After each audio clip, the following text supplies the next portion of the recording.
As verdades por detrás das verdades na política. Oi, gente, eu sou a Andressa e hoje nós iremos discutir sobre como a língua pode ser utilizada como um saber privilegiado, mas também como um dispositivo de poder, já que ela pode ser utilizada para poder controlar os sujeitos, ou seja, disciplinar suas condutas. Para isso, nós iremos relembrar um acontecimento milenar para analisar a língua em seu funcionamento discursivo. Há cerca de 399 anos antes de Cristo, Platão escreveu a obra Apologia de Sócrates para narrar o processo de acusação, defesa e condenação à morte do filósofo Sócrates. Ele foi acusado por corromper os jovens através das suas habilidades com oralidade por Mileto, que recebeu o apoio de Licão e Ânito, que eram figuras influentes na Grécia Antiga por serem políticos e poetas. Vocês já vão entender o porquê. Socrate pretende di sostituire al culto dei nostri vecchi dei il culto di nuovi demoni, dei quali del resto si guarda bene dal precisarne la natura, perché è sempre assai più propenso a distruggere piuttosto che a costruire. Sócrates, por outro lado, centrava sua defesa na ideia de que, na realidade, ele orientava os atenienses a buscarem a sabedoria através da busca pela verdade, que se dava, segundo ele, através do questionamento da ordem estabelecida às coisas, inclusive da existência dos deuses e do comportamento deles. Lo sapevo io che la tua mania di sfortunare la gente ci avrebbe procurato tutte le disgrazie, lo so. A partir de então foi travado um embate sobre a verdade. Quem estaria com ela? Quem questiona a verdade disseminada pelos políticos e poetas a fim de se chegar a uma verdade por meio do exercício da racionalidade? Ou quem acredita que questionar a verdade é uma afronta porque ela é o que é e manda quem pode e obedece quem tem juízo? Bom, só que aí vocês não contavam com a astúcia de Michel Foucault, né, numa discussão mais recente, já no século XX, entre a década de 70 e 80, que entrou nessa incursão sobre a verdade para dizer que, na verdade, não existe verdade. Ela não é unilateral. E sim existe a vontade de verdade que é produzida, né, por um grupo privilegiado, como as entidades políticas e religiosas, que produzem essas verdades de acordo com seus interesses para disciplinar os sujeitos tal como os seus interesses. Então, Foucault investigou de que forma as instituições de diversas naturezas, como a política, a religiosa, a escolar, utilizam seu poder para controlar os nossos corpos de acordo com os seus próprios preceitos do que é bom para a gente. Para isso, as individualidades dos sujeitos não são o foco de Foucault, né, para suas análises, e sim os sujeitos enquanto seres históricos, né, que nesse caso nós iremos nos referir como subjetividades. Como assim, Andressa? Calma.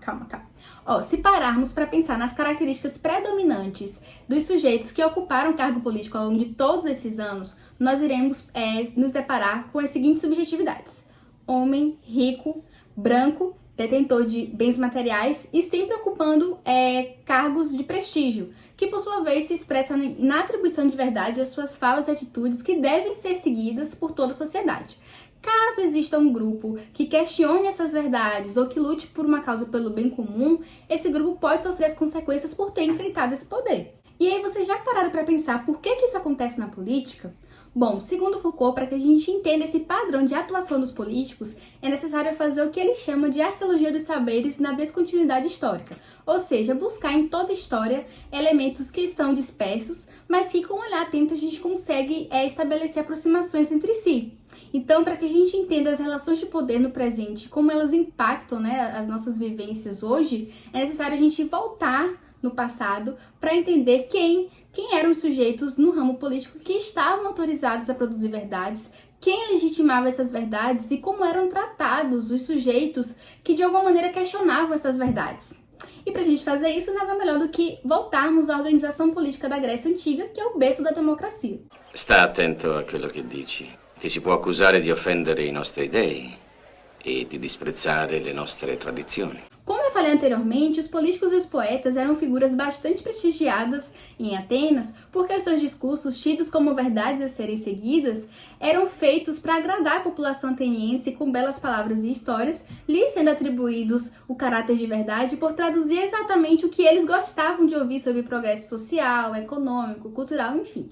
Nada do que a gente já não conheça, porque os políticos até hoje fazem isso pra gente, para garantir os nossos votos, não é mesmo? Qualquer semelhança não é mera coincidência. E Sócrates, por outro lado, criticava esses discursos, né, principalmente os poemas épicos, porque acreditava que eles não contribuíam em nada para a realidade social, já que possuíam feitos heróicos, tinham fantasias. Então, as pessoas que ameaçam, por meio de questionamentos, como Sócrates fez, o processo de chegada desses políticos ao poder e a sua manutenção lá, representam um empecilho para eles, justamente porque eles utilizam da sua posição de detentor da verdade para poder controlar a população. Então, o que acontece? Sócrates, segundo ele, estimulava os atenienses a procurarem a sabedoria para se alcançar a verdade sobre as coisas. E seus acusadores, por outro lado, acreditavam que existem verdades que são incontestáveis, como a existência dos deuses. De maneira prática, seguindo as modalidades enunciativas de Foucault, podemos fazer o seguinte mapeamento da acusação de Sócrates. Quem fala? Ânito, Mileto e Licão. Qual o status desses sujeitos? Eles são políticos e poetas, ofícios renomados na sociedade ateniense e tidos como detentores da verdade. De que lugar eles falam? Eles falam da Grécia Antiga após a derrota da Guerra do Peloponeso, que ocasionou crise na democracia ateniense. Os embates aconteceram oralmente desde o princípio da prática de retórica de Sócrates em locais públicos até sua condenação à morte no tribunal. Quais são os discursos produzidos e em circulação? Eles alegam que o discurso do qual Sócrates se valia, tendo habilidade com a comunicação oral, funcionava para corromper os jovens atenienses e gerar ainda mais problemas para Atenas. Eram discursos de resistência ao poder. Quem legitima esses discursos? Aí é que tá. Como eu falei, eles eram políticos e poetas. Então eles eram super ovacionados pelos atenienses. Então eles mesmos produziam essas verdades e eles mesmos davam os créditos de verdades a essas verdades. Assim, toda vez que você se deparar com um político que não aceita outras verdades e toma as suas como as únicas legítimas, questione-se quais são as condições históricas que embasam suas práticas discursivas ou não. Da mesma maneira, se você viu uma pessoa que está sendo alvo desse político, questione quais são as suas condições históricas, ou seja, quais são os seus status que fazem com que esse político a enxergue como uma afronta ao poder. A sugestão aqui é fazer uma análise discursiva. Identifique quem é esse sujeito que tem visibilidade, qual é o seu lugar, se é de prestígio ou não, quais são os enunciados que esse sujeito produz, né? Há uma instituição que legitima essas verdades? Enfim, faça todo esse trabalho que nós fizemos com a obra de Platão.